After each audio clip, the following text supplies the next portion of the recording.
నమస్కారం సిటీ తెలంగాణ వార్తలకి స్వాగతం. నా పేరు మమస. మంచిర్యాల జిల్లా కేంద్రంలో ఏర్పాటు చేసిన రైతు అవగాహన సదస్సు ప్రదర్శనశాలను కలెక్టర్ పదవ సంతోష్, ఎమ్మెల్యే ప్రేమ్ సాగర్ రావు ప్రారంభించారు. వ్యవసాయ, ఉద్యానవన, పాడి పరిశ్రమ, మత్స్యశాఖ, బ్యాంక్ అధికారులతో సమీక్ష సమావేశం నిర్వహించి రైతుల అవగాహన కోసం ఏర్పాటు చేసిన వివిధ శాఖల ప్రదర్శనలను సహజ పద్ధతిలో పండించిన వంగడాలను జిల్లా పాలనాధికారి సంతోష్, అదనపు పాలనాధికారి రాహుల్, ప్రేమ్ సాగర్ రావు సందర్శించారు. ఆరుగాలం పండించిన పంటకు సరైన దిగుబడి రైతులు ఇబ్బందులకు గురి అవుతున్నారని అధికారులు రైతులతో సమన్వయం చేస్తూ ఎప్పటికప్పుడు సాగుపై సూచనలు అందించాలని ఎమ్మెల్యే ప్రేమ్ సాగర్ రావు కోరారు. రుణాల కోసం బ్యాంకులకు వచ్చే రైతులను విసిగించవద్దని, సాధ్యమైనంత త్వరగా ఓపికతో సమాధానాలు ఇస్తూ రుణాలు మంజూరు చేయాలని జిల్లా కలెక్టర్ బి సంతోష్ బ్యాంక్ అధికారులకు సూచించారు. అగ్రికల్చర్ కావచ్చు, హార్టికల్చర్ కావచ్చు, వెటర్నరీ కావచ్చు, వాళ్ళ సైడ్ నుంచి ఏమేమి స్కీమ్స్ ఉన్నాయి, వాళ్ళ సైడ్ నుంచి ఫార్మర్స్కి ఏమేమి అవైలబిలిటీ స్కీమ్స్ ఉన్నాయి, అవి చేసుకుంటే ఎట్లా లాభం పొందుతుంది, మనం ఇప్పుడు సమీకృత వ్యవసాయం చేసుకున్నా, సేంద్రీయ వ్యవసాయం చేసుకున్నా ఏ రకంగా అభివృద్ధి చెందుతాం, ఏ రకంగా మనకి లాభాలు వస్తాయి అనేది అన్నీ చెప్పడం జరిగింది. అట్లానే ఇంకో సైడ్ మాట్లాడినప్పుడు మనం చెప్పిందంతా కూడా ఫీల్డ్ లెవెల్లో ఎంతవరకు ఇంప్లిమెంట్ అవుతుంది, ఫీల్డ్ లెవెల్లో వాళ్ళకి ఎంతవరకు అవగాహన ఉన్నది అనేది ఒక పాయింట్ కూడా మెన్షన్ చేయడం జరిగింది. సో కాబట్టి అందరు ఆఫీసర్స్ మనకి అన్ని రకాలుగా స్కీమ్స్ ఉన్నాయి.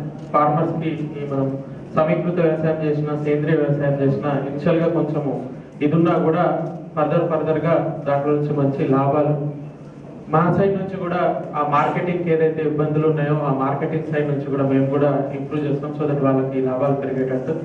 కాబట్టి అందరూ వెటర్నరీ ఆఫీసర్ కావచ్చు, అగ్రికల్చర్ ఆఫీసర్ కావచ్చు, హార్టికల్చర్ ఆఫీసర్స్ కావచ్చు, మన సైడ్ నుంచి మనము కొంత అవేర్నెస్ యాక్టివిటీస్ కొంత పెంచుకోవాలి. వాళ్ళకి ఏమేమి స్కీమ్స్ ఉన్నాయి, ఏమేమి యాక్టివిటీస్ ఉన్నాయో అది ఖచ్చితంగా మనం చేసుకుందాం.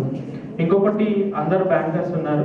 సో బ్యాంకర్స్కి కూడా ఒకటే రిక్వెస్ట్ ఏంటిదంటే, ఫార్మర్స్ మన దగ్గరికి వచ్చినప్పుడు ఇంతకుముందు మాట్లాడినట్టు వాళ్ళకి మ్యాక్సిమం రెస్పెక్ట్ ఇచ్చేసి వాళ్ళు ఏం అడుగుతున్నారు వాళ్ళకి సపోర్ట్ చేసి, కొన్నిసార్లు వాళ్ళకి డిఫరెంట్ ఫీలింగ్ వస్తుంది. ఏంటంటే నువ్వు తర్వాత చూద్దాము, ఎంత ఉంది, పాస్బుక్ ఉందా, ఇది లేదు, అట్లా కాకుండా బ్యాంకర్స్ అందరు కూడా ఈ ఫార్మర్స్కి అందరికీ 100% సపోర్ట్ చేయాలి. మేము కూడా మా సైడ్ నుంచి ఒక ఓన్లీ బ్యాంకర్స్తోని రివ్యూ తీసుకొని ఎక్కడెక్కడ ఇబ్బందులు ఉన్నాయి, మీ సైడ్ నుంచి ఎన్పిఏ సైడ్ కావచ్చు, అది కావచ్చు, కొంచెం ఎఫర్ట్ మేము కూడా పెట్టడానికి ట్రై చేస్తాం, సో దట్ కొంత ఎన్పిఏ తగ్గడానికి. కాబట్టి మీ సైడ్ నుంచి 100% ఫార్మర్స్కి సపోర్ట్ ఇచ్చేటట్టు చేయాలి.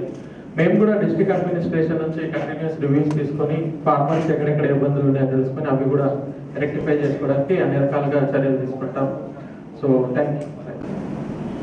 ఈరోజు మనకున్న సమస్య, ఫార్మర్కు మనం ఎండ్ టు ఎండ్ సొల్యూషన్ ఇవ్వగలిగితే ఏ సమస్య లేదు. కాకపోతే ఇక ఇంతకుముందు చెప్పినట్టు farmer is the victim of everybody, political system, nature and this autocracy, bureaucracy, అన్ని రకాల ఎక్కడెక్కడ ఎవ్రీ స్టేజ్ దే ఆర్ డైరెక్ట్గా ఇండక్ట్ చీచడం అన్ని రకాలు జరిగింది. Just let us look at them, వాళ్ళని చూడండి. ఎందుకంటే ఇంత 75 సంవత్సరాల ఆఫ్టర్ 75 years ఇండిపెండెన్స్ ఆల్సో, ఈరోజు కూడా 60% భారతదేశం రూరల్ ఇండియా ఉన్నది. ఆ రూరల్ ఇండియాలో అగ్రికల్చర్ ఫార్మర్స్ కానీ, ఇలా అగ్రికల్చర్ లేబర్స్ కానీ, ఇండియన్ సిస్టమ్ అంతా వాళ్ళ మీద ఆధారపడుతుంది. మహాత్మా గాంధీ ఎప్పుడో చెప్పాడు, ఇండియా లివ్స్ ఇన్ విలేజెస్ అని. Still we are living in villages. Urbanisation జరిగినా కూడా ఇంకా గ్రామీణ ప్రాంతం మీద ఆధారపడింది. ప్రత్యేకంగా బ్యాంకర్లు చెప్తున్నా, అధికారులు చెప్తున్నా, ఒకటే మాట రిక్వెస్ట్, ఇది ఫార్మర్ను బ్యాంకర్లు వాళ్ళు అప్పచ్చి ఎగ్గొట్టే వాళ్ళకి చూడకుండా వాళ్ళు కొంచెం మర్యాదపూర్వకంగా చూసి వాళ్ళకి ఏదైనా ఇబ్బందులు ఉంటే చేసి వాళ్ళకి ఏదో అవసరం, ఏ రకంగా వాళ్ళకు లాభం చేయగలుగుతాం ఆ రకంగా చూడండి. అధికారులు కూడా ప్రత్యేకంగా చెప్తున్నా, మీరు ఏదో డ్యూటీ లెక్క కాకుండా మీ ఇంట్లో పని చేసుకుంటే ఎట్లా అవుతుంది అనే విధంగా అధికారులను సపోర్ట్ చేస్తారు. ఇక నాకు మంచిగా కావాల్సింది అయితే దాదాపు 80,000 ఎకరాల నుంచి 50,000 వచ్చింది. మొత్తం ఎక్కడ రోడ్డు ఎక్కడ అక్కడ లేఅవుట్లు ప్లాట్లు చేసేసింది. ఎక్కడ అక్కడ మిగిలిన 50,000 ఎకరాలు ఇక్కడ కాపాడుకోకపోతే ఇక మళ్ళీ మేము ఇదివరకు ఎప్పుడు మా చిన్నప్పుడు చూసాం, ఇక్కడ నుంచి బియ్యం అక్కడ పోయి ఆదిలాబాద్ హాస్పిటల్ అందరూ ఇక మేము మళ్ళీ బియ్యం కొనుక్కునే పరిస్థితి కాబట్టి అటువంటి పరిస్థితి రాకుండా ఈ 50,000 ఎకరాలను కాపాడుకునే అవసరం ఉంది కాబట్టి తప్పకుండా మీ అందరి అధికారుల సహకారం అవసరం ఉంది. రైతుకు ఒక నార్మల్ కన్వెన్షన్ ట్రెడిషనల్ వ్యవసాయం ద్వారా కాకుండా ఇంతకుముందు మిత్రుడు చెప్పినట్టు ఇంటిగ్రేటెడ్ వ్యవసాయం చేస్తే తప్పితే సాధ్యం కాదు. ఇక్కడ సంబంధించిన మటుకు సరే ఈ యొక్క వర్షాకాలం విడిచిపెట్టండి, తర్వాత నెక్స్ట్ దానికి ఈ నెక్స్ట్ రబీ కల్చర్ కొంత ఇంప్రూవ్ చేస్తాం. మళ్ళీ వర్షాకాలం ఖచ్చితంగా మీరు చేసుకోగలిగితే రైతులకు మీరు సరైన గైడెన్స్ చేసుకోగలిగితే 3 పంటలు తీసే సౌకర్యం ఉన్నది. ఎందుకంటే మంచిర్యాల ఇది పొటెన్షియల్ ప్లేస్. ఇక్కడికి డైలీ 25,000 కూరగాయలు హైదరాబాద్ నుంచి వస్తున్నాయి. హైదరాబాద్ పండుగ మహారాష్ట్రలో పండుతాయి, లేకపోతే కర్ణాటక ఈ పక్క ప్రాంతం యాదగిరి ఆయరలో పండుతాయి, లేకపోతే కర్నూలు ఆయర నుంచి రోజు 25,000 అంటే మినిమం 450 టన్నులు లేకపోతే 500 టన్నుల కూరగాయలు ఇక్కడ మంచిర్యాలకు వస్తాయి. అంటే కర్ణాటకలో వచ్చి మహారాష్ట్రలో వచ్చి ఇక్కడ కూరగాయలు అమ్ముకుంటారు. మన రైతులు మన కూరగాయలు పండియలే మాతో ఒకటి చెప్పేది. రైతుకు మల్టిపుల్ ఇన్కమ్ వస్తుంది తప్పితే రైతు ప్రశాంతంగా సంతోషంగా బతికే పరిస్థితి లేదు. దానికి ఫస్ట్ క్రాప్ ప్యాడీ తప్ప వేసుకుంటారు. దాన్ని దాన్ని కరెక్ట్ ఫార్ములేట్ చేసి paddy first crop, second crop ఖచ్చితంగా అగ్రికల్చర్ డిపార్ట్మెంట్ కానీ సరే కొంత ఇబ్బంది పడ్డా బెదిరించినా ఏం చేసినా నేను కూడా మీతో పాటు ఉంటాను. కాంగ్రెస్ ప్రభుత్వాన్ని కూల్చే అవసరం బీఆర్ఎస్ పార్టీకి లేదని మాజీ వ్యవసాయ శాఖ మంత్రి నిరంజన్ రెడ్డి పేర్కొన్నారు. ఈ సందర్భంగా వారు మాట్లాడుతూ 5 సంవత్సరాలు ఓపిక పడితే రానున్నది తెలంగాణ ప్రభుత్వమే అని ధీమా వ్యక్తం చేశారు. అబద్ధపు రాదులు అమలు కాని హామీల మీద ఏర్పాటైన ప్రభుత్వం కాంగ్రెస్ అని అన్నారు. అద్భుతంగా కొనసాగుతున్న కేసీఆర్ ప్రభుత్వంపై దుష్ప్రచారం చేశారని, బంగారు పల్లెంలో సుసంపన్నమైన రాష్ట్రాన్ని అభివృద్ధి చేసి కాంగ్రెస్ పార్టీకి అప్పగించామని అన్నారు. డిసెంబర్ 9న చేస్తామన్న రుణమాఫీ, 4,000 రూపాయల పింఛన్, 500 రూపాయల gas, mega DSC, job calendar ని ఏ ఒక్క హామీ కూడా కాంగ్రెస్ పార్టీ నెరవేర్చలేదని దుయ్యబట్టారు. కాంగ్రెస్ ప్రభుత్వాన్ని కూల్చే అవసరం బీఆర్ఎస్ పార్టీకి లేదన్నారు. ప్రజలిచ్చిన ప్రతిపక్ష పాత్రను సమర్థవంతంగా నిర్వహిస్తామని, ప్రజల గొంతుగా నిలుస్తామని పేర్కొన్నారు.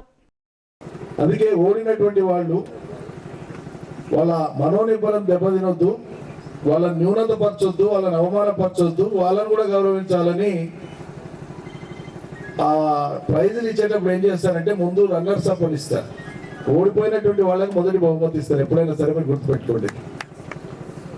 కాంగ్రెస్కు ఈ సంస్కృతి లేదు, ఈ అవగాహన అంతకంటే లేదు. చాలా దిగజారుడు పార్టీ, సంస్కారమే లేదు దానికి. అసలు ఉంటే గెలిచిన వాళ్ళు ఎంత హుందాగా ప్రవర్తించాలి.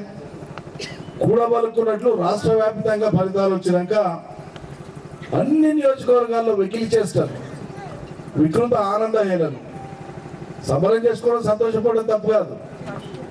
కానీ ఓడిన వాళ్ళ మీద అవమానకరమైనటువంటి రీతిలో ప్రవర్తించడం దేనికి సంకేతం? అది వాళ్ళ కుసంస్కారానికి సంకేతం, వాళ్ళ అపరిపక్వతకు సంకేతం, సమాజం పట్ల ఒక చిత్తశుద్ధి లేదు అనడానికి ఒక సంకేతం. నువ్వు ఎగిరి దెబ్బలు దేనికి దర్చుకుంటున్నావు? ప్రజాస్వామ్యంలో ఒక పార్టీ గెలుస్తుందో, ఒక అభ్యర్థి గెలుస్తారో, అభ్యర్థి ఓడిపోతారో, పార్టీ ఓడిపోతుంది. ఇద్దరు బాధ్యత వహించాలి కదా. ప్రజాస్వామ్యం అంటేనే అది కదా. ఆ ప్రజాస్వామ్య స్ఫూర్తి కరువైనటువంటి ఒక లేఖి పార్టీ కాంగ్రెస్ వాళ్ళ రాష్ట్రంలో రాజ్యం చేస్తా ఉంది. అది మనం గుర్తుపెట్టుకోవాలి. ఉదాహరణ లేదు వారికి ఎక్కడ. నాకంటే ముందు మాట్లాడినటువంటి వాళ్ళందరూ చెప్పినారు. ముఖ్యమంత్రి కానీ మంత్రులు కానీ ఏ స్థాయిలో ఏ భాష వాడుతున్నారో, ఎట్లా మాట్లాడుతున్నారో చూస్తున్నాం మనం. ఒకసారి ఎన్నికలు అయినాక ఎన్నికల ప్రచార సభల్లో సరే ఆధారాలు ఉన్నా లేకున్నా మీకు తోచింది మాట్లాడి అయిపోయింది, ప్రజలు తీర్పిచ్చింది. ఎన్నికల తర్వాత మాట్లాడేటప్పుడు ఎంత హుందాగా ఉండాలి, ఎంత గౌరవంగా మాట్లాడాలి. మీకు ఓటేని వాళ్ళు కూడా రేపు పొద్దున ఆలోచించేటట్లు ఉండాలి. అరే మేము వేసి ఉండాల్సింది, వీళ్ళు ఇంత బాగున్నారు కదా అనిపించుకోవాలి. కానీ 2 నెలలకే ఓటేసినటువంటి వాళ్ళంతా కూడా ఇదేం శాపం అయిపోయా మాకని పశ్చాత్తాపడేటువంటి ఇంట్లో సిరులు కురిసింది కేసీఆర్ గారి పాలనలో. కానీ వాళ్ళ కాంగ్రెస్ ప్రభుత్వం వచ్చినాక రైతు కంట కన్నీరు కనబడతా ఉంది. కరెంటు కష్టాలు, పంట పెట్టుబడులకు ఇబ్బందులు, ఎరువులు విత్తనాలు కొనుక్కోవడానికి ఇబ్బందులు, ఈ రకమైనటువంటి ఒక దుర్మార్గం పాలన వల్ల తెలంగాణలో రేవంత్ రెడ్డి నాయకత్వంలో నడుస్తుంది. దీని నుంచి ప్రజల దృష్టిని మరల్చడానికి ఈ 420 హామీలు వాళ్ళు ఏదైతే ఇచ్చిండ్రో, 6 గ్యారెంటీలు ఏవైతే 100 రోజుల్లో అమలు చేస్తామని వాళ్ళు చెప్పారో, వీటి నుంచి ప్రజల దృష్టిని మరల్చే కుట్రలో భాగమే రోజు మనల్ని తిట్టుడు. ఎవరైనా మన కార్యకర్తలు సోషల్ మీడియాలో కొంచెం ఏమైనా వీడియోలు వాట్సాప్లలో ఏమైనా కొన్ని కంటెంట్స్ అవి ఇవి పెడితే మనల్ని బెదిరించి తమ కేసులు పెట్టుడు, ఫోన్లు చేసి భయపెట్టించుడు, ఈ రకమైనటువంటి గుండాగిరికి దౌర్జన్యానికి వాళ్ళు దిగుతున్నారు తప్ప ప్రజలకు ఇచ్చినటువంటి హామీలు, ప్రజలకు ఇచ్చినటువంటి గ్యారంటీలను నిలబెట్టుకునే దిశగా వాళ్ళు పనిచేస్తలేరు. ఇవన్నీ కాపీలు మీకు చేసి పంపిస్తుంది. రైతు భరోసా కింద ప్రతి ఏటా రైతులకు 15,000 ఇస్తా అన్నారు, రూపాయి ఇయ్యలే. వ్యవసాయ కూలీలకు 12,000 ఇస్తా అన్నారు, రూపాయి ఇయ్యలే. క్వింటాల్ వడ్లకు బోనస్ 500 రూపాయలు ఇస్తున్నారు, రూపాయి ఇయ్యలే. 200 యూనిట్ల వరకు కరెంటు బిల్లులు ఎవరు కట్టద్దు, ఇందిరమ్మ రాజ్యంలో 3 రంగుల జెండా పట్టుకొని రేవంత్ అన్న కడతారని చెప్పి మాట్లాడారు ఎన్నికలకు. నేను మిమ్మల్ని కూడా కోరుతా ఉన్నా, చెన్నూరు నియోజకవర్గంలో ప్రతి ఒక్కరికి చెప్పాలి, ఒక్కరు కూడా కరెంటు బిల్లులు కట్టద్దు, ఒక్కరు కూడా కరెంటు బిల్లులు కట్టద్దు చెన్నూరు నియోజకవర్గంలో. దయచేసి మీరు అందరికి చెప్పాలి, 200 యూనిట్ల వరకు కరెంటు బిల్లులు వివేకన్న కడతారు, రేవంత్ అన్న కడతారు అని చెప్పాలి. అమెరికా నుంచి వైర్లు కట్టితే రోడ్డు మీద కూర్చోవాలి, ఏదైతే మరి తెలవాలి కదా, వైర్లు కట్టితే రోడ్డు మీద కూర్చోవాలి. ఇందిరా మిల్లు ఈ ఇల్లు లేని వాళ్ళకు ఇంటి స్థలం మరియు 5 లక్షలు ఇస్తా అన్నారు, ఇది కూడా ఇంకా మొదలు పెట్టలేదు. ప్రతి నెల మహిళలకు 2,500 ఇస్తామన్నారు. తర్వాత 500కి గ్యాస్ సిలిండర్ ఇస్తామన్నారు, ఇది కూడా మొదలు పెట్టలేదు. విద్యార్థులకు 5 లక్షల విద్యా భరోసా కార్డు ఇస్తాను. మరి మన విద్యార్థులకు ఎవరికి వచ్చిందో చెన్నూరు నియోజకవర్గంలో ఒకసారి చెక్ చేయాలి. తర్వాత 4,000 పెన్షన్ ఇస్తామన్నారు. మనం ఇచ్చే 2,000 పెన్షన్ ప్రతి నెల మంచిగా ఇచ్చేది, ఇప్పటికీ అదే వస్తలేదు. 10 లక్షల రాజీవ్ ఆరోగ్యశ్రీ, ఇది గతంలో మనం ఉన్నప్పుడే చేసినాము, దాన్ని ఇప్పుడు వాళ్ళు చేసినట్టు ఏదో చెప్పుకునేటటువంటి ప్రయత్నం చేస్తున్నారు. తర్వాత వాళ్ళు వ్యవసాయానికి 24 గంటలు నిరంతరం ఉచిత కరెంట్ ఇస్తామని కూడా మాట ఇచ్చారు. మొత్తం రోజుకు 4 సార్లు పవర్ కట్స్ ఉంటున్నాయంట. తర్వాత 2 లక్షల రుణమాఫీ అన్నారు, 3 లక్షల వరకు పంట రుణాలు అన్నారు, వడ్డీ లేని పంట రుణాలు. ఇట్లా అనేక రకాలైనటువంటి మోసపు హామీలు 420 హామీలు ఇచ్చి ఇవాళ వాటిని నెరవేర్చకుండా మళ్ళీ మన మీద ఏమంటున్నారు, బీఆర్ఎస్ ప్రభుత్వం అప్పులు. రైతు ఉత్పత్తిదారుల సంస్థ ఆధ్వర్యంలో మంచిర్యాల పట్టణంలోని పద్మనాయక ఫంక్షన్ హాల్లో రైతు అవగాహన ప్రదర్శన సదస్సు నిర్వహించారు. ఈ సదస్సుకు ఆయా గ్రామాల రైతులు ఎడ్ల బండ్లతో పెద్ద ఎత్తున తరలివచ్చారు. పాత మంచిర్యాల ప్రాంతం నుండి రైతులు ఎడ్ల బండ్లలో మరియు 4 గళ్ల వీల్స్ కలిగిన ట్రాక్టర్లతో వందలాది రైతులు ఊరేగింపుగా ప్రదర్శన చేస్తూ రైతు సదస్సు వేదిక వరకు చేరుకున్నారు. ఈ సందర్భంగా రైతుల ఊరేగింపులో పాల్గొన్న single window director Thumula Venkatesh, Congress party TPCC ప్రధాన కార్యదర్శి చిట్ల సత్యనారాయణ, బ్లాక్ కాంగ్రెస్ అధ్యక్షుడు పుదరి తిరుపతి మాట్లాడారు. మంచిర్యాల ఎమ్మెల్యే కొక్కిరాల ప్రేమ్ సాగర్ రావు ఆధ్వర్యంలో పట్టణంలో భారీ ఎత్తున రైతు సదస్సును నిర్వహిస్తున్నారని, ఈ సదస్సుకు పట్టణంలోని పాత మంచిర్యాల నుండి వందలాది మంది రైతులు ఎడ్ల బండ్లలో ట్రాక్టర్లతో ప్రదర్శన చేస్తూ రైతు వేదికకు చేరుకున్నారని అన్నారు. మంచిర్యాల నియోజకవర్గంలో ప్రేమ్ సాగర్ రావు ఆధ్వర్యంలోనే వ్యవసాయ రంగం అభివృద్ధి జరుగుతుందని, రైతుల కుటుంబాలు బాగుపడతాయని వారు అన్నారు. మంచిర్యాల శాసనసభ్యులు వారు రైతు అవగాహన సదస్సు పెట్టిన సందర్భంగా మా పాత మంచిర్యాల నుంచి రైతులం మరియు కాంగ్రెస్ నాయకులం అందరం కలిసి పెద్ద ఎత్తున తరలి వెళ్తున్నాం. దీనిలో భాగంగా ఈరోజు మన ప్రియతమ నాయకుడైన శ్రీ కొక్కిరాల ప్రేమ్ సాగర్ రావు ఎమ్మెల్యే గారికి పాలాభిషేకం చేయడం జరిగింది.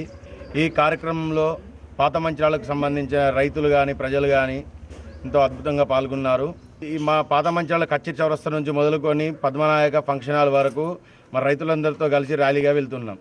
ఈరోజు మంచిర్యాల నియోజకవర్గ శాసనసభ్యులు మరి ఈ నియోజకవర్గ ఆశా జ్యోతి పెద్దలు ప్రేమ్ సాగర్ రావు గారి నాయకత్వంలో ఏర్పాటు చేసినటువంటి రైతు అవగాహన సదస్సుకు పెద్ద ఎత్తున పాత మంచిర్యాల రైతు బిడ్డలందరూ కూడా మరి కచ్చరాలు కట్టుకొని ట్రాక్టర్ల ద్వారా తరలి వెళ్తున్న దృశ్యాన్ని చూస్తూ ఉంటే కళ్ళకు కనువింపుగా ఉన్నది. ఈ సందర్భంగా వారిని అందరినీ కూడా పేరు పేరున అభినందిస్తున్నాం. మన స్వర్గీయ తూముల భీమయ్య గారి పుత్రుడు పట్టణ కాంగ్రెస్ పార్టీ అధ్యక్షుడు మరి తుమ్మల నరేష్ గారు ఏర్పాటు చేసి ఈ కార్యక్రమాన్ని పెద్ద ఎత్తున జరుపుతున్న సందర్భంలో వారిని అభినందిస్తున్నాను ఈ సందర్భంగా. ఎందుకంటే ఈ సంస్కృతిని కాపాడడానికి ఈరోజు మన అందరు రైతు బిడ్డలు కూడా ముందుకు వచ్చి ట్రాక్టర్లు ఎడ్ల బండ్ల ద్వారా పోతూ ఉంటే మన గత సంస్కృతిని ప్రస్తుత జనరేషన్ వీళ్ళు చూసి సంతోషించే సందర్భం ఇది. ఈ అవగాహన సదస్సు ద్వారా ప్రజలకు రైతులందరికీ కూడా పంటలు ఎలా పండించుకోవాలి, ఎలా ఏ పంట వేస్తే మనకు గిట్టుబాటు వస్తుంది, తద్వారా మనకు ధర లభిస్తుంది, మనం లాభపడతామనే ఒక అవగాహన సదస్సు పెద్దలు మరి శాసనసభ్యులు ఏర్పాటు చేసిన సందర్భంలో ఈ కార్యక్రమం తీసుకోవడం జరిగింది. మన నియోజకవర్గ శాసనసభ్యులు రైతు పక్షపాతి అని చెప్పడంలో ఎంతమాత్రం అనుమానం లేదు. అతను ప్రతిపక్ష నాయకుడిగా ఉన్నప్పుడు కూడా రైతుకు గిట్టుబాటు ధర లేకపోతే అనేక సందర్భాలలో రాస్తా రోకోలు చేసి మరి అనేక సందర్భాలు మరి రాస్తా నిర్బంధం కూడా జరిగిన సందర్భాలు ఉన్నాయి. రైతుల కోసం నిరంతర పోరాటం చేసినటువంటి గొప్ప నాయకులు పెద్దల ప్రేమసాగర్ రావు గారు. అలాంటి వ్యక్తి ఈరోజు మన నియోజకవర్గానికి శాసనసభ్యులు కావడం చాలా సంతోషదగ్గ విషయం. రైతులకు మంచి రోజులు వచ్చాయని చెప్పడానికి ఇది ఒక నిదర్శనం.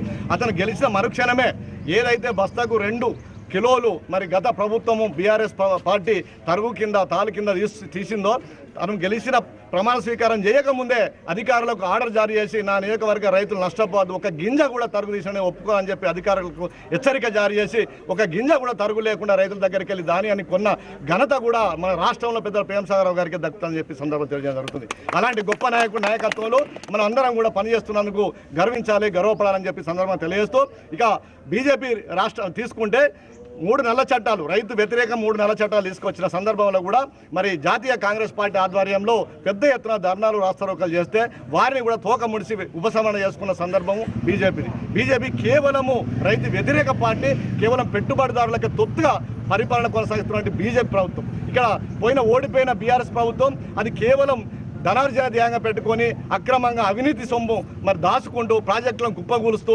భూములను ధరణి పేరిట కొల్లగొట్టినటువంటి చరిత్ర మరి బీఆర్ఎస్ పార్టీ.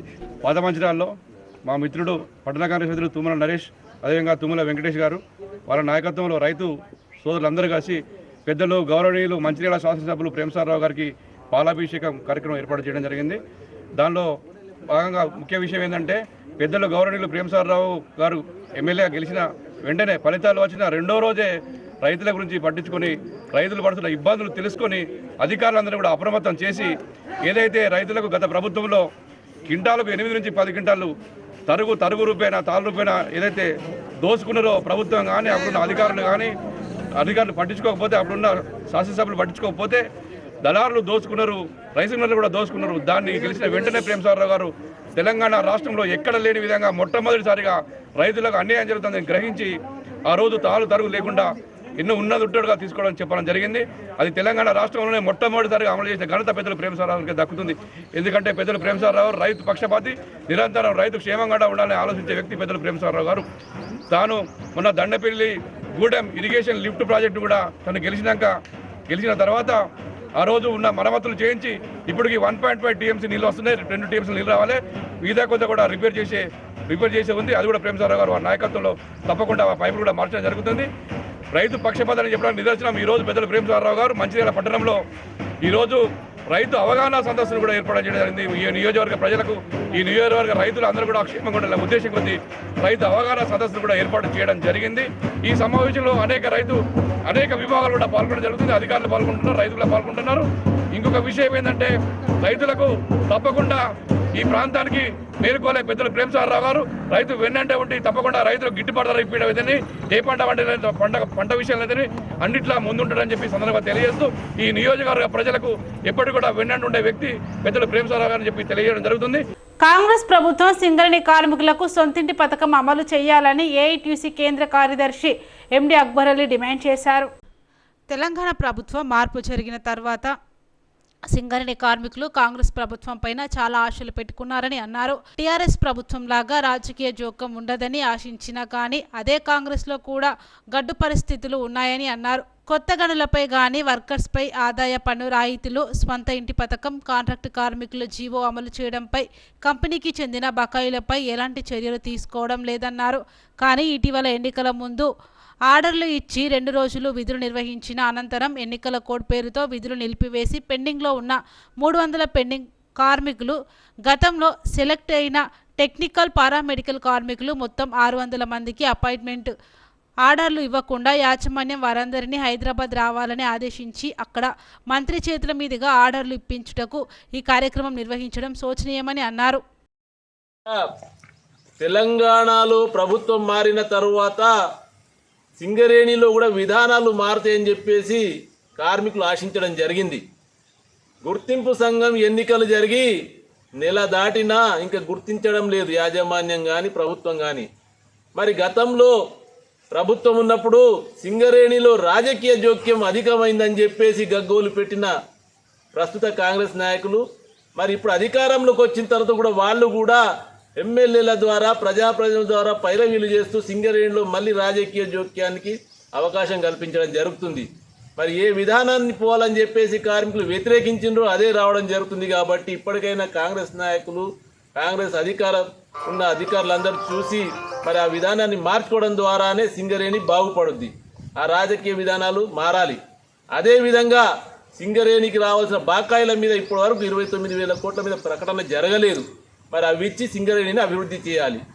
అదే కాకుండా గతంలోనే సింగరేణిలో ఒక ఒరవడి ఉండేది. కొత్తగా ఉద్యోగాల్లోకి వచ్చిన కార్మికులను ఆ కార్మికుల ఆఫీస్ ఆర్డర్లు ఆయా ఆఫీసులలో పిఏనో క్లర్కో ఇచ్చేస్తే వాళ్ళు వెళ్ళి ఆయా గనులలో విధుల చేరేవాళ్ళు. అది ఒకప్పటి విధానం.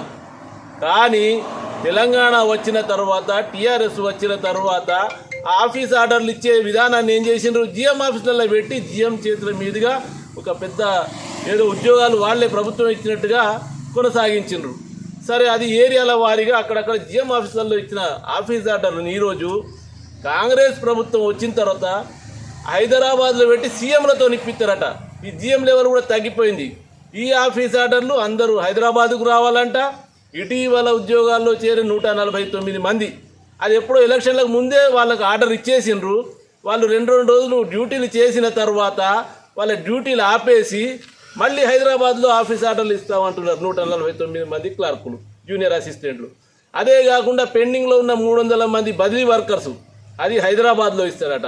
అదే రకంగా వేరే టెక్నీషియన్స్ ఉన్నారు, సూపర్వైజర్ క్యాడర్ ఉన్నారు, పారామెడికల్స్ ఉన్నారు. ఇవన్నీ కలిపి ఒక 600 మందిని హైదరాబాద్కు రండి, 6-7 తారీఖులలో ప్రోగ్రాం పెడుతున్నామని చెప్పేసి ఈ 100 మందిని అక్కడికి పంపించేసి రప్పించి ఇబ్బందుల పాలు చేసేసి ఏదైనా జరిగితే ఎవరు బాధ్యులు? రాబోయే పార్లమెంట్ ఎన్నికల్లో తెలంగాణలో బీజేపీ విజయకేతనం ఎగరవేస్తుందని ఆ పార్టీ మంచిర్యాల జిల్లా అధ్యక్షుడు రఘునందన్ రావు ధీమా వ్యక్తం చేశారు.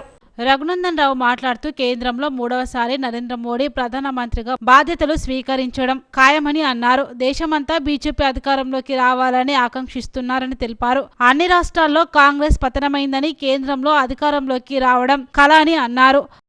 భారతీయ జనతా పార్టీ నరేంద్ర మోదీ గారి నాయకత్వంలో 3వసారి ప్రభుత్వాన్ని ఏర్పాటు చేయాలని ప్రజలందరూ కూడా కోరుకుంటారు.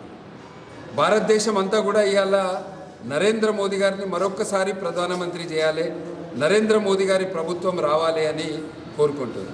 తెలంగాణ ప్రజలందరూ కోరుకుంటారు. మన పెద్దపల్లి నియోజకవర్గంలో కూడా భారతీయ జనతా పార్టీని మళ్ళీ రోజు ఎమ్మెల్యే ఎలక్షన్లప్పుడు కేంద్రంలో కాంగ్రెస్ గెలిస్తేనే మేము గ్యారంటీలు అమలు చేస్తామని చెప్పలేదు. ఆ రోజు రాష్ట్రంలో గెలిస్తే హామీలు అమలు చేస్తామని చెప్పారు. ఇవాళ కొత్తగా ఏం చెప్తున్నారు, 17 సీట్లు గెలవాలి, కేంద్రంలో కాంగ్రెస్ పార్టీ రావాలి, వస్తేనే ఇక్కడ హామీలు అమలు అవుతాయని చెప్తారు. ఇవాళ కేంద్రంలో కాంగ్రెస్ పార్టీ వస్తుందని ఎవ్వరు కూడా చిన్న పిల్లగాన్ని అడిగినా కూడా నమ్మడిగారు. అటువంటిది కాంగ్రెస్ పార్టీని ఇక్కడ పెద్దపల్లి పార్లమెంటు కూడా కేసీఆర్ ఒక కుటుంబం నుంచి విముక్తి పొందింది అనుకుంటే మన మంచిర్యాల జిల్లాలో ఇంకో కుటుంబం తయారైంది. 1000 కోట్ల రూపాయల ఆస్తులు ఉన్నాయి, పారిశ్రామికవేత్తలని. ఆదివారం రాగానే ఈ జిల్లాకు వచ్చుడు, ఈ జిల్లా అంతా ఎవరో రాసిచ్చినట్టు ఈ జిల్లాలో మాదే నడుస్తుందని అనుకుంటారు. కేతన్పల్లి మున్సిపాలిటీ పరిధిలోని గద్దెరాగడి ఎంఆర్ గార్డెన్లో పద్మశాలి సంక్షేమ సంఘం సర్వసభ్య సమావేశాన్ని నిర్వహించారు. ఈ సందర్భంగా సంఘం ప్రతినిధులు పద్మశాలి సంక్షేమ సంఘం నూతన క్యాలెండర్ను ఆవిష్కరించారు. పద్మశాలి సంక్షేమ సంఘం జెండాను మంచిర్యాల జిల్లా అధ్యక్షులు గాదెబాపు జెండాను ఆవిష్కరించారు. ముఖ్య అతిథులుగా చిన్నూరు శాసనసభ్యులు డాక్టర్ వివేక్ వెంకటస్వామి, ఏఐటీసీ రాష్ట్ర అధ్యక్షులు వాసిరెడ్డి సీతారామయ్య పాల్గొన్నారు. ఈ కార్యక్రమానికి కేతన్పల్లి మున్సిపాలిటీ పద్మశాలి సంక్షేమ సంఘం అధ్యక్షులు వనం సత్యనారాయణ అధ్యక్షతన వహించారు. ముఖ్య అతిథులుగా పాల్గొన్న వివేక్ వెంకటస్వామి, వాసిరెడ్డి సీతారామయ్యలు జ్యోతి ప్రజ్వలన చేశారు. పద్మశాలి కులదైవమైన మార్కండేయ చిత్రపటానికి పట్టణాధ్యక్షులు వనం సత్యనారాయణ, సిట్టింగ్ కమిటీ సభ్యులు పూలమాలలు వేసి సన్మానించారు. ఈ సందర్భంగా చెన్నూరు శాసనసభ్యులు వివేక్ వెంకటస్వామి, ఏఐటీసీ రాష్ట్ర అధ్యక్షులు వాసిరెడ్డి సీతారామయ్యలు మాట్లాడుతూ పద్మశాలి సంఘం వారు కోరినట్లు మంచిర్యాల జిల్లాకు కొండ లక్ష్మణ్ బాపూజీ పేరు పరిశీలించినట్లు తెలిపారు. అదేవిధంగా పద్మశాలి సంక్షేమం సంఘం కమ్యూనిటీ హాల్ కొరకు మార్కండేయ గుడి కొరకు స్థలాన్ని అందించే విధంగా కృషి చేస్తామని అన్నారు. రాజకీయాల్లో ఉన్నప్పుడు ఎప్పుడు కూడా కొండా లక్ష్మణ్ బాబూజీ గారిని గుర్తు చేసుకునేవారు. వారు చెప్పేవారు అన్నమాట, తెలంగాణ ఉద్యమంలో ఏకైక వ్యక్తి తెలంగాణ కోసం మంత్రి పదవి రాజీనామా చేసి తెలంగాణ సాధించుకోవాలని చెప్పి కొట్లాడిన వ్యక్తి కొండా లక్ష్మణ్. నేను కూడా మెంబర్ ఆఫ్ పార్లమెంట్గా ఉన్నప్పుడు తెలంగాణ ఉద్యమంలో పాల్గొని ఒక కీలకమైన పాత్ర ఆ రోజులలో వేయడం జరిగింది. కేంద్రంలో వాళ్ళకి ఎంత వ్యతిరేకత ఉన్నప్పటికీ కూడా వారికి ఎందుకు తెలంగాణ రావాలి, తెలంగాణ ప్రజలకు ఏం లాభం అని చెప్పి నేను చాలా పోరాటం చేయడం జరిగింది. అదే సమయంలో కొండా లక్ష్మణ్ బాబూజీ గారు 92 సంవత్సరాలు ఉన్నప్పటికీ కూడా వారు ఢిల్లీకి వచ్చి ఒక హాఫ్ డే పొద్దుటి నుంచి మధ్యాహ్నం వరకు నిరాదీక్ష చేసి తెలంగాణ ఇవ్వాలని చెప్పి కొట్లాడిన వ్యక్తి కొండా లక్ష్మణ్ బాబూజీ గారు. నిజంగానే వారు మన ట్యాంక్ బండ్ దగ్గర ఏదైతే భూమి వివాదం ఉండేనో అప్పుడు కావాలని వారిని అక్కడి నుంచి స్వాగతం వంశీబాబు గారికి స్వాగతం సుస్వాగతం మంత్రివర్గంలో ఉన్నప్పుడు నిజంగా చెప్పాలంటే చాలా చోట్ల నేను వెళ్ళినప్పుడు చాలామంది పద్మశాలీలు వచ్చి చెప్తా ఉంటారు, సార్ మీ నాన్నగారే మంత్రిగా ఉన్నప్పుడు మా పద్మశాలీలకు ఒక మంచి ప్యాకేజ్ ఇచ్చారు. అప్పుడు ప్యాకేజ్ ఇచ్చి ఆదుకోవటానికి మన వీవర్స్ని ఆదుకోవటానికి వెంకటస్వామి గారే ఆ రోజులలో మాకు న్యాయం చేశారని చెప్పి చాలామంది చెప్తూ ఉంటారు. నేను మొన్న మునుగోడు ఎలక్షన్లో కూడా వెళ్ళినప్పుడు అక్కడ పద్మశాలి చాలామంది ఉన్నారు. వాళ్ళందరూ కూడా గుర్తు చేసుకున్నారు, సార్ మీ నాన్నగారు ఆ రోజులలో మాకు సాయం చేశారు, మేము డెఫినెట్లీ మీకు ఓటు ఇస్తామని చెప్పి చాలామంది చెప్పడం జరిగింది. అంతేకాక నాకు కూడా చాలామంది మా సంస్థలో పద్మశాలీలు వర్క్ చేస్తున్నారు, కీలకమైన పాత్రలు. నేను చెప్పాలంటే మా V6 వెలుగు మా సంస్థ ఏదైతే ఉందో దాని చీఫ్ ఎడిటర్ వారు కూడా ఒక పద్మశాలి వ్యక్తి. చాలా మంచిగా పనిచేసి ఈరోజు మా సంస్థ నంబర్ 1లో ఉన్నదంటే వారి కాంట్రిబ్యూషన్ చాలా ఉంది. వారు ఇంకా చాలామంది పద్మశాలీలు మా సంస్థలో పనిచేస్తున్నారు. వాళ్ళందరూ కూడా మంచి కాంట్రిబ్యూషన్. మా విశాఖ ఇండస్ట్రీస్లో కూడా వంశీబాబు కింద చాలామంది పద్మశాలీలు ఉన్నారు. అంటే పద్మశాలీస్కి మా కుటుంబానికి చాలా అనుబంధాలు చాలా రోజుల నుంచి ఉండడం జరిగింది. అంటే ఈరోజు మీరందరూ కూడా ఇది చాలా సౌమ్యులు. వారు జనరల్గా రాజకీయ నాయకులు చేస్తూ ఉంటారు, కానీ చేస్తామంటే చూస్తామంటే అది అయ్యేటటువంటిది కాదని మనం అర్థం చేసుకుంటాం. కానీ వారు అట్లా కాదు, వారు ఒక్కసారి మాట ఇస్తే తప్పనిసరిగా మళ్ళీ మనకే గుర్తు చేసి చేసేటటువంటి వారు. కాబట్టి వారు తలుచుకుంటే ఇది పెద్ద సమస్య కాదు. ఇప్పుడే వారితో కూడా చెప్పాను, నేను మన రామకృష్ణాపురంలో సింగరేణి స్థలాలని కొంత గవర్నమెంట్కి మన వాళ్ళు కేటాయించేశారు. ఆ స్థలంలో మనం సింగరేణికి ఏం అభ్యంతరం ఉండదు. మనం మున్సిపాలిటీ పర్మిషన్ తీసేసుకుంటే మనకి ఆ స్థలం వస్తుంది. ఆ తర్వాత మీరు భవనాలను కూడా ఏర్పాటు చేసుకోవచ్చు. అయితే మీరు కూడా మార్కండేయ భక్తులు. మార్కండేయుడు అంటే మీకు తెలుసు, ఆయన యమధర్మరాజు నుంచి ఎవరు తప్పించుకోలేరు, కానీ ఆయన పట్టుదలతోటి తప్పించుకున్నాడు. అంటే ఆయన అంత పట్టుదల కలిగిన వ్యక్తి. కాబట్టి మీరు కూడా అందులో భాగస్వాములే కాబట్టి మీకు కూడా పట్టుదల ఉన్నది. తప్పనిసరిగా మీరు ఏదైతే మీరు పెద్ద కోరికలేం కాదు. ఇప్పుడు మన రామకృష్ణాపురంలో కూడా ఇప్పటికే చాలామందికి కుల సంఘాలకు భవనాలు ఉన్నాయి. సింగరేణి స్థలాలు కేటాయించారు, లేదా గవర్నమెంట్ ఏది ఇప్పుడు నేను చెప్పినట్టుగా గవర్నమెంట్కి ఏది హ్యాండ్ ఓవర్ చేశారో ఆ స్థలం గవర్నమెంట్ ఇచ్చింది. అట్లా మనం తీసుకొని చేసుకోవచ్చు. ఆ విధంగా చేయడానికి నా వంతు సహకారం కూడా నేను తప్పనిసరిగా అందిస్తాను. ఎందుకంటే నేను రామకృష్ణాపురంలో ట్రేడ్ యూనియన్లో వచ్చినప్పుడు చూస్తున్నాం, చాలామంది పద్మశాలికి సంబంధించినటువంటి వాళ్ళు మా యూనియన్లోనే పనిచేసే నాయకులు ఉన్నారు చాలామంది. మరి వాళ్ళందరి సహకారం కూడా మాకు మొదటి నుంచి ఉండేది. అట్లనే నేను సర్పంచ్గా ఉన్నప్పుడు కానీ అప్పుడు కానీ ఎప్పుడు కూడా నాకు పూర్తిగా సహాయ సహకారాలు అందించారు. కాబట్టి తప్పను నడుస్తూ ఉన్నాం. అందులో భాగంగా ఈరోజు ఇప్పుడు ఇక్కడికి వచ్చినటువంటి మన నూతన ఎమ్మెల్యే గారు కానీ మన గుర్తింపు సంఘం నాయకులు వాసిరెడ్డి సీతారామయ్య గారు వారి యొక్క చొరవతోటి మనం ఈరోజు మరి అది సాధించుకొని త్వరలో దాంట్లో మనం పొందుపరుచుకుంటామని చెప్పేసి సంఘాన్ని నేను ఆశిస్తూ ఉన్నాను. ఇప్పటికైనా సార్ మీ గత 5-6 సంవత్సరాలుగా గతంలో ఉన్నటువంటి వాళ్ళకు కూడా మెమోరాండాలు ఇవ్వడం అనేది జరిగింది. వారి వెంట కూడా పడడం జరిగింది. అయినప్పటికీ కూడా ప్రయోజనం లేకుండా ఉంది. ఇప్పటికైనా మీరు వచ్చారు కాబట్టి మా పద్మశాలి గుద్ద భాగంలో కొంత ఆశ చిగురించింది. వారు ఆశ వ్యక్తం చేస్తూ ఉన్నారు. కాబట్టి మీరు దయచేసి మాకు కావాల్సినటువంటి స్థలాన్ని మీరు ఇప్పించి మమ్మల్ని ఆదుకుంటారని చెప్పేసి ఇరు నాయకులను నేను ఈ సందర్భంగా కోరుతున్నాను. అదేవిధంగా స్పెషల్ క్వార్టర్స్ వెనకాలో మాకు దాదాపు అక్కడ 1 ఎకరం భూమి ఉంటుంది. ఎందుకంటే మాకు మార్కండేయ స్వామి కులదైవం టెంపుల్ ఉంటుంది కనుక మాకు అటు భవనానికి ఇటు టెంపుల్కి ఎక్కువ మొత్తంలో అవసరం పడుతుంది కనుక ఆ యొక్క ప్లేస్ని కేటాయించే విధంగా ఇరు నాయకులు చొరవతారని చెప్పేసి ఈ సందర్భంగా నేను కోరుతా ఉన్నాను.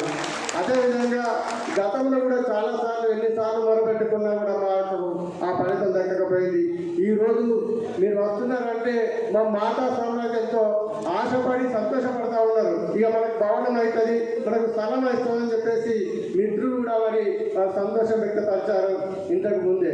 కాబట్టి దయచేసి మీరు మాకు ఆ యొక్క స్థలాన్ని కేటాయించే విధంగా చొరవ చూపి చేస్తారని చెప్పేసి ఆశిస్తా ఉన్నాం. పదవీ కాలం ముగిసిన సర్పంచ్లను జైపూర్ మండల కేంద్రంలోని రైతు వేదిక వద్ద ఘనంగా సన్మానించారు. ఈ కార్యక్రమానికి ఎంపీపీ గోదారి రమాదేవి, ఎంపీటీసీలు రాచర్ల సతీష్, లింగస్వామి, బడుగు రవి అధ్యక్షతన వహించారు. ఎంపీడీఓ సత్యనారాయణ, ఎంపీఓ అనిల్ కుమార్ ఆధ్వర్యంలో సర్పంచ్లను పూలమాలలు వేసి శాల్వాలు కప్పి మర్యాదపూర్వకంగా సన్మానించారు. అనంతరం సర్పంచులందరూ కలిసి మండల పరిషత్ అధికారులను శాల్వాలు కప్పి పూలమాలలు వేసి సన్మానం చేశారు. ఈ సందర్భంగా ఎంపీడీఓ సత్యనారాయణ మాట్లాడుతూ ఈసారి సర్పంచుల పదవికాల బాధ్యత తీసుకున్న పదవికాల పరిమితిలో చాలా వరకు గట్టు పరిస్థితులను ఎదుర్కొన్నారని గుర్తు చేసినారు. ప్రభుత్వ ఆదేశాన్ని తూచా తప్పకుండా పాటించాల్సిన బాధ్యత ప్రభుత్వ అధికారుల పైన ఉంటుందని పేర్కొన్నారు. ప్రస్తుతం గ్రామ పంచాయతీలకు ప్రత్యేక అధికారుల పాలన కొనసాగుతున్నందున గ్రామాల్లో సర్పంచులు వారికి సహాయ సహకారాలు అందించి గ్రామాల అభివృద్ధికి తోడ్పడాలని కోరారు.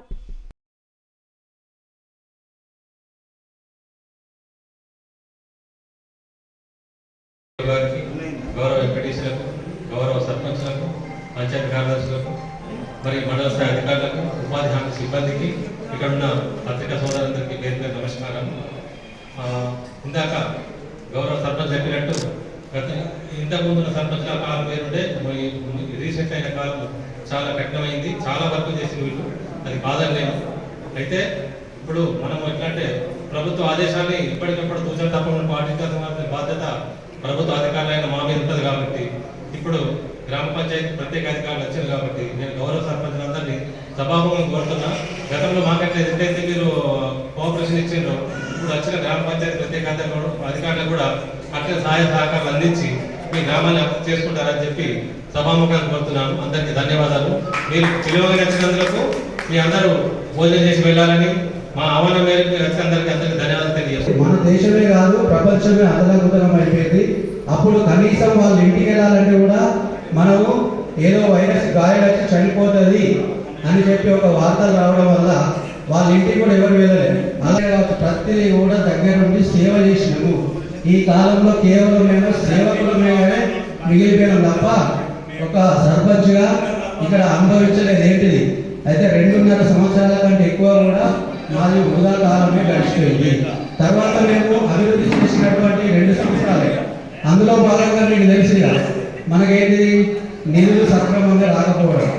ఇందులో భాగంగా ఏం చేసిండ్రు మన మీద డంప్ యార్డ్లని, శ్మశాన వాటికలని, ప్రకృతి వనాలని, తర్వాత నర్సరీలని, మనతో పాటు పాపం సెక్రటరీ ఎలాంటి చిన్న చిన్న మనస్పర్ధలు అంతాయో అట్లాంటివి కూడా ఎవరు కూడా అన్యతగా భావించకుండా సర్పంచ్ సోదరులు ఎవరైనా కూడా ఆ వివిధ శాఖల అధికారులు కూడా ఎవరు కూడా మమ్మల్ని అన్యతగా భావించకుండా ఒక సోదరుల లెక్క భావించుకొని మా యొక్క మాటల వల్ల ఎవరికైనా ఏమైనా ఇబ్బంది కలిగినా కూడా అందరూ పెద్ద మనసు చేసుకొని ఉండాలని చెప్పి కోరుకుంటూ, అదేవిధంగా మా గ్రామ సెక్రటరీ గారు కూడా చాలా సహకరించడం జరిగింది.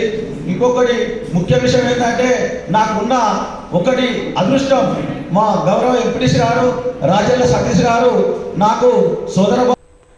సిటీ న్యూస్ ఇంతటితో సమాప్తం. తిరిగి ప్రసారం అయ్యే సిటీ న్యూస్లో మళ్ళీ కలుద్దాం. అంతవరకు సెలవు, నమస్కారం.